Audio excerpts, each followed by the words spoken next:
Okay, in this question they have given a vertical pole of length 6 meter cast a shadow 4 meter long on ground, and at the same time a tower cast a shadow of 28 meter long. Find the height of the tower. Means in this question what they are telling, उन्होंने कहा है कि एक vertical पोल है जो कि 6 metre लंबा है और उसकी शेडो 4 मीटर बन रही है किसी particular time of the day. Same way here they are telling कि एक टावर है, दिस इज द टावर, हमने इसको नाम दे दिया डीई. वो शेडो बना रहा है 28 मीटर की. Okay, and the same time पे जब बनाते हैं तो यहाँ पे कंसेप्ट यूज होता है कि when the same time they are having, तो दिस एंगल, ये वाला angle and this angle will be equal. क्यों?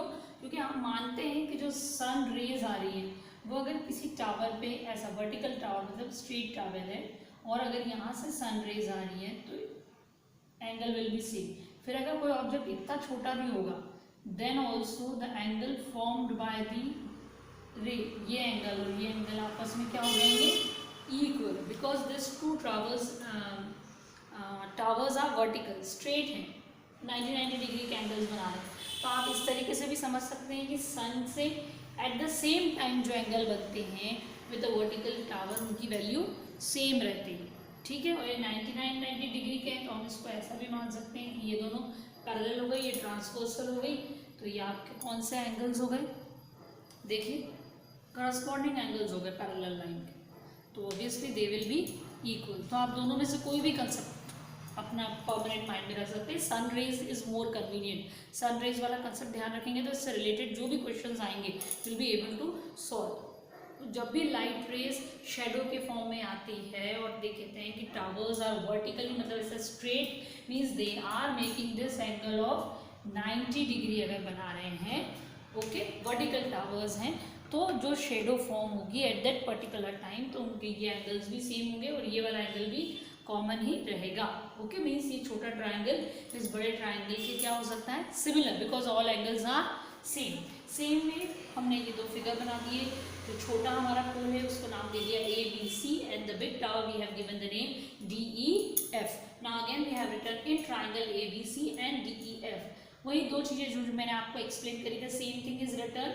ए B C is equals to D E F, each 90 degree as vertical pole. Vertical pole erect हमेशा base से 90 degree angle बनाएंगे.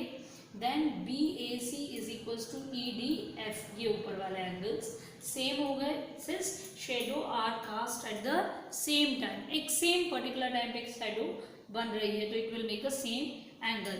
Therefore या so both the triangles will be similar. ये similarity का symbol है, both the triangles will be similar. कौन सी similarity criteria ली? हमने लिया angle similarity criteria.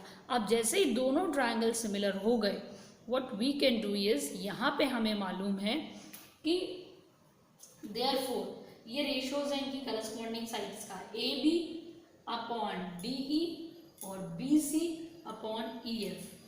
Since corresponding sides of two similar triangles are proportional, हमने यही प्रॉपर्टी यूज करी.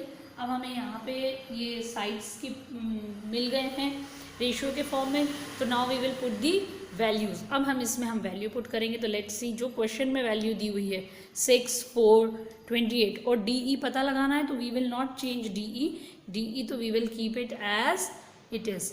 Now see here again we have kept here, तो B A B in place of A B की जगह तो आ गया 6 metre, D E as it is आया.